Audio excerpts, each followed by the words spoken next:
దశరథుడు కోసల రాజ్యానికి మహారాజు. ఈయన ప్రఖ్యాతిగాంచిన ఇక్ష్వాకు వంశ చక్రవర్తి. ఈయన పరిపాలన ఆదర్శప్రాయంగా ఉండేది. ప్రజల మంచి చెడ్డలను చక్కగా గమనిస్తూ వారిని కన్నబిడ్డల్లా చూసుకునేవాడు. ఈ కారణంగా ప్రజలందరికీ దశరథ మహారాజంటే ఎంతో అభిమానం. ఆయన పాలనలో రాజ్యం అన్ని విధాలా సుభిక్షంగా ఉన్నా ఆయనకు మాత్రం సంతాన భాగ్యం లేదనే కొరత ఉంటూ ఉండేది. ఒక శుభముహూర్తాన దశరథ మహారాజు సంతాన ప్రాప్తికై ఋష్యశృంగ మహర్షి ఆధ్వర్యంలో పుత్రకామేష్టి యాగం చేయించాడు. ఆ కాలంలో రావణుడనే క్రూరుడైన రాక్షసుడు ఉండేవాడు.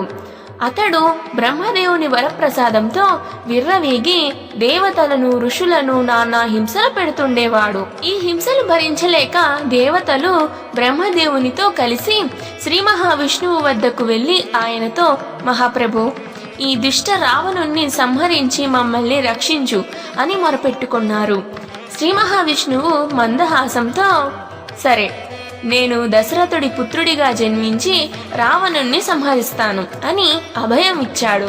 ఋష్యశృంగముని మంత్రాలను ఉచ్చరిస్తూ ఉంటే దశరథుడు యాగంలో హవిస్సు ఇవ్వసాగాడు. దేవతలు సంప్రీతి పొందారు.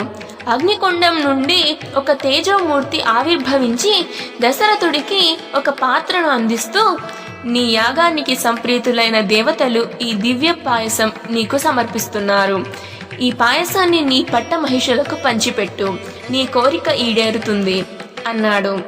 దశరథుడు పరమానందంతో ఆ పాయసాన్ని స్వీకరించి తన భార్యలైన కౌసల్య, సుమిత్ర, కైకేయిలకు పంచి ఇచ్చాడు.